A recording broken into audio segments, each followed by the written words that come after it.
Danielle Smith for Common Sense Calgary. We're doing interviews with candidates for the upcoming civic election in the fall, and joining me now is your candidate for Ward 1, Gaz Qamar. Gaz, thanks so much for being with us today. You're most welcome, Daniel. So Gaz, tell us why are you running? As a business owner, I am really sick what's happening with us. As a homeowner and business owner, we are paying too many taxes, and it's too much. I believe it's time for change. Talk to me about your business. What kind of business do you run, and how do you think that will prepare you to be a candidate for council? I am running 2 childcare centers in Ward 1, and third one will be ready, I believe so, end of July. Yeah, and yes, definitely, it will prepare me to run for consular because as a business owner, we are resourceful. We know how to manage system and business in limited resources. And I know as a business owner how much we are suffering. I know my community problems. So Okay. I believe on bigger level I can help them by Okay, being participating. let's talk a little bit about taxes, because there's been a big tax shift. There's been a tax shift that took place with the hollowing out of downtown onto business owners, and then from business owners onto residents as they were trying to do a tax shift to balance that out. Do you think that's the right approach? No, it's not right approach at all. At the moment, business owners, they need support. Due to this pandemic, we are totally broke. We need support. So yes, we are important. We are essential for Alberta economy and for Albertan pupils, and we need support. No, it's not right approach. So what kind of approach would you suggest? What sort of support does business need? Yeah.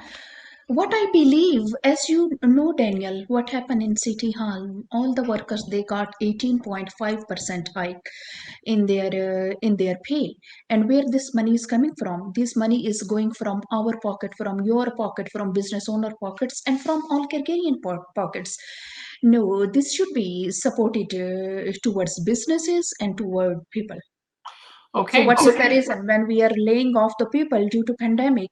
All these city people, they are getting pay hike on management level. So how would you let's talk a little bit then about how you would address some of the spending issues. Do you think there should be a across the board pay decrease? Depend. There should be pay decrease on management level.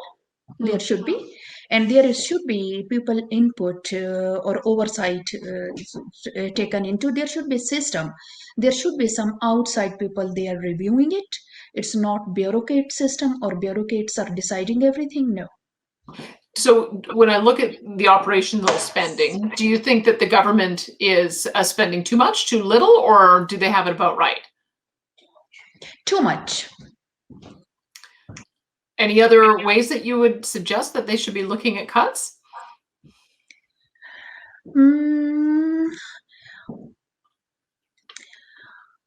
Well, it is a good question. What about? I will come back to you regarding this in detail sometime later.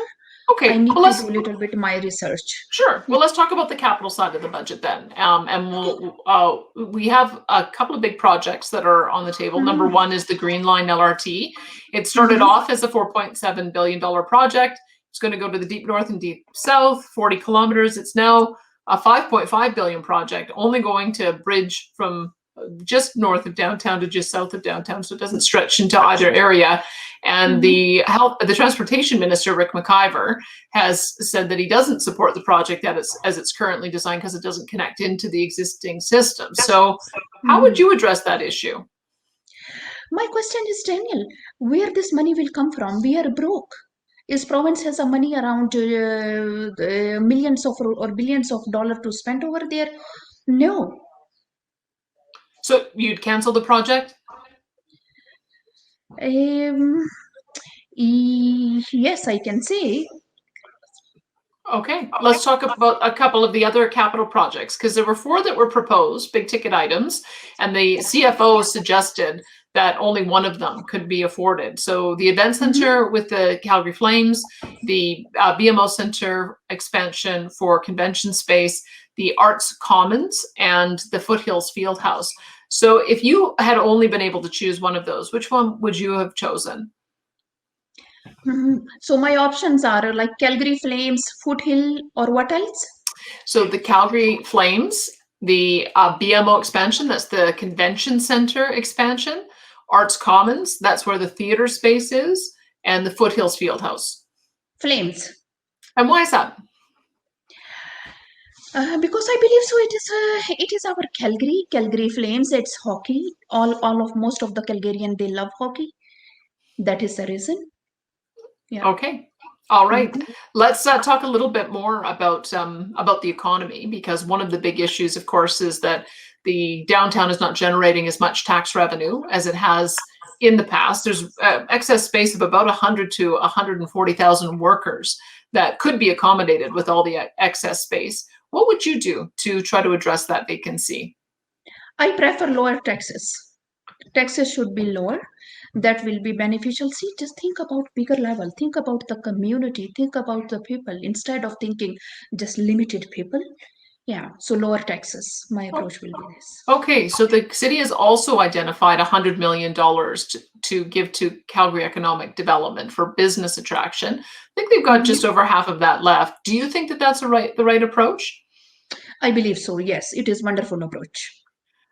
Okay, let's talk a little bit more then about some development issues, because one of the Mhm. big issues that we've seen in Calgary is a bit of a dispute between, do you build denser communities and build up so that you can use existing infrastructure, or do you do greenfield development and build out so that you can build new communities and single family homes? How do you approach that? What do you think is the right balance? Mhm. So I believe so. The right balance will be. I am thinking green approach will be right balance. I believe so And why is that?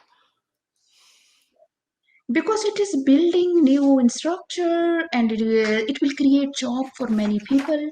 It will at the end benefit our Calgarians, our city. Yeah, Okay. Are new you people will be coming. Okay. Are you hearing that there's any controversy around the guidebook for great communities? We don't want them. No.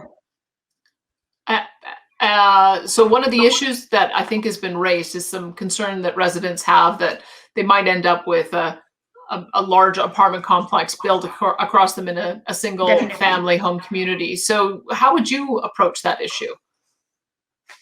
I am not going to support them at all. And in other words, I can say I'm thinking proper words. So hmm,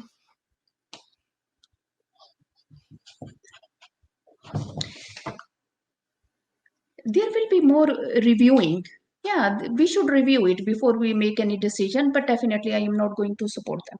Okay, let's talk as well about the role of the private sector, because there are certain types of services where they've Mhm. talked about contracting out. So, for instance, allowing the private sector to run and operate golf courses or garbage collection. Do you support that kind of 100%. approach?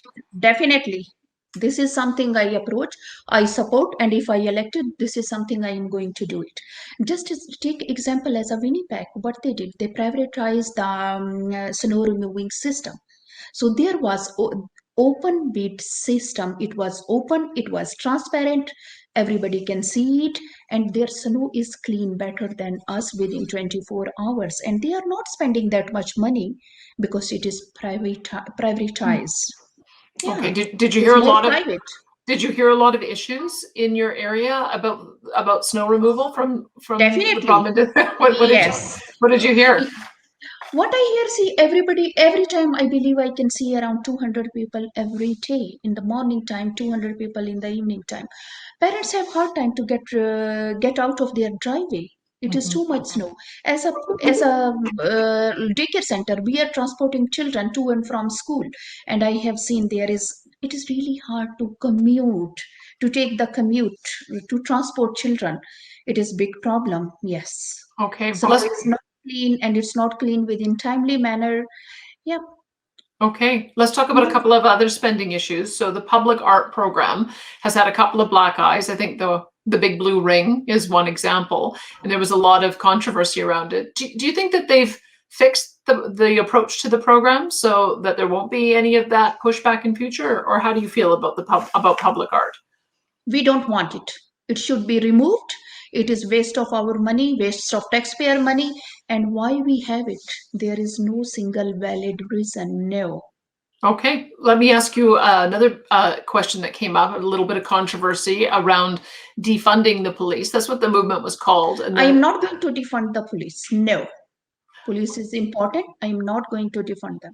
Okay, let me go to the issue of how you see your role as an elected council member. So, in the first case, let's talk a little bit about how when you get elected, you're only one vote, and you'd have to be able to work collaboratively with other council members to get 8 votes in order to pass anything. Well, give me some example of your approach. How would you do that? The most important thing is if we say something to do somebody to do this thing, nobody will understand. If we give them reason, what is the reason why we are asking this thing? So I will be open and transparent in front of them why we want this thing, and I will explain them. Just come up on the table. So like I will explain my point of view. It is beneficial for Calgarian, it is beneficial for us, and this is the way we will save the money. It is resourceful. This is the way I can approach them. If I say something to somebody, just do that or do this, it's not gonna work out. If I give them reason, a valid reason, then everybody will understand. Okay, let me ask you the question about how you balance your role as a elected representative, making decisions on behalf of constituents, versus decisions that should go to the general public. So the Olympics was a general vote, fluoride is going to be a general vote, but the council made the decision to reduce speed limits to 40 kilometers per hour, even though they could have put it to a referendum. How do you see that? Do you think that more issues should be put to a public vote, or do you feel confident making more decisions yourself? I will feel more confident by making decision. Let's do like this, Daniel. I will ask question to you. Now ball is in your court. Think about if we reduce the speed limit, then how many signs we are going to change it? Is province has that much money to change all the signs? What do you think? So other option is whatever speed limit we have, we need to what I can say, we need to enforce that one. So definitely, as a normal human being, you will choose what is resourceful option. Whatever speed limit we have, let's enforce that one instead of changing all the signs.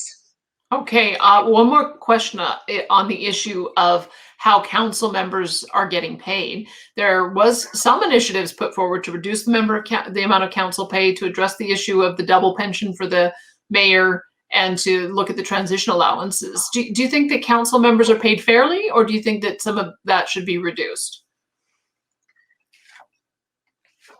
This is something, give me a sec to think about it. So I believe so their pay should be high, but no pension. Okay, one last question for you. There'll be times when the administration puts something forward that they say will be the best interest of the city of Calgary as a whole, but your constituents are going to want you to vote against it. What would you do in those cases? Definitely, then I will vote against it. You'd vote with your constituents, and you'd vote against. Definitely, yes. And why is that?